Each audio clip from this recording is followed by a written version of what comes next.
ಈ ಮಧ್ಯೆ ಜನಾರ್ದನ ರೆಡ್ಡಿ ಬಿಜೆಪಿ ಸೇರ್ಪಡೆಗೆ ಲಕ್ಷ್ಮಣ್ ಸವದಿ ಲೇವಡಿ ಮಾಡಿದ್ದಾರೆ. ಬಿಜೆಪಿಯಲ್ಲಿ ಯಾವುದೇ ತತ್ವ ಸಿದ್ಧಾಂತ ಉಳಿದಿಲ್ಲ. ಬಿಜೆಪಿ ಗೆಲ್ಲೋದಕ್ಕೆ ಯಾರನ್ನು ಬೇಕಾದರೂ ಪಕ್ಷಕ್ಕೆ ಸೇರಿಸಿಕೊಳ್ತಾರೆ ಅಂತ ಲಕ್ಷ್ಮಣ್ ಸವದಿ ಹೇಳಿದ್ದಾರೆ. ತಮ್ಮ ಪಕ್ಷದ ದಳ ಸೇರಿಸಲು ರೆಡ್ಡಿ ಬಿಜೆಪಿ ಸೇರಿದ್ದಾರೆ.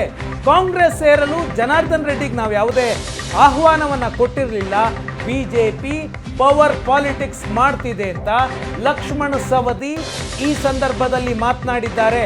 ಇದೇ ಜನಾರ್ದನ ರೆಡ್ಡಿ ರಾಜ್ಯಸಭಾ ಚುನಾವಣೆಯ ಸಂದರ್ಭದಲ್ಲಿ ಸಿದ್ದರಾಮಯ್ಯನವರ ಜೊತೆ ಡಿ ಕೆ ಶಿವಕುಮಾರ್ ಅವರ ಜೊತೆ ಕಾಣಿಸಿಕೊಂಡು ಕಾಂಗ್ರೆಸ್ಗೆ ಮತವನ್ನು ಹಾಕಿದ್ರು.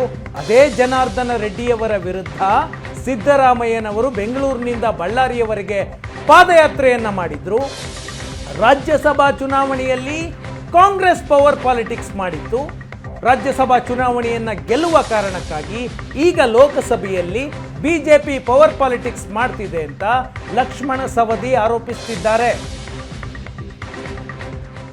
ಜನಾರ್ದನ್ ರೆಡ್ಡಿಗೆ ತಮ್ಮ ಸ್ವಂತ ಪಕ್ಷದ ಭವಿಷ್ಯ ಮುಂದೆ ಕಾಣೋದಿಲ್ಲ. ಅದರಿಂದ ಯಾವುದಾದ್ರು ಒಂದು ದಡ ಸೇರಬೇಕು. ಅವ್ರಿಗೆ ದಡ ಸೇರಬೇಕಂತಂದರೆ ಮೊದಲು ಅವ್ರನ್ನ ಭಾಳಷ್ಟು ದೂರ ಇಟ್ಟಿದ್ರು ಭಾರತೀಯ ಜನತಾ ಪಕ್ಷದವರು. ಈಗ ಭಾರತೀಯ ಜನತಾ ಪಕ್ಷದಲ್ಲಿ ಭಾಳಷ್ಟು ಬದಲಾವಣೆ ಆಗಿದೆ.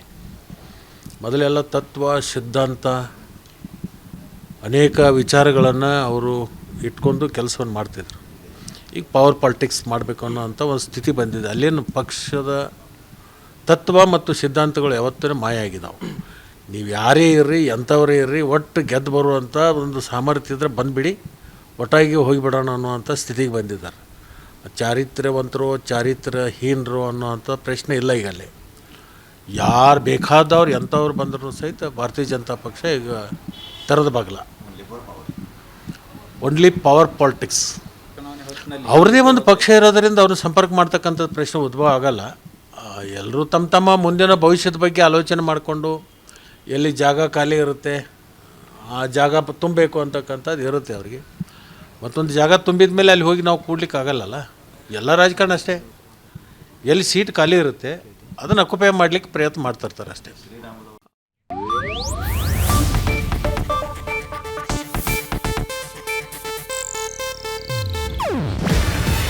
ಇದು ಏಷ್ಯಾನೆಟ್ ನ್ಯೂಸ್ ನೆಟ್ವರ್ಕ್ ಪ್ರಸ್ತುತಿ.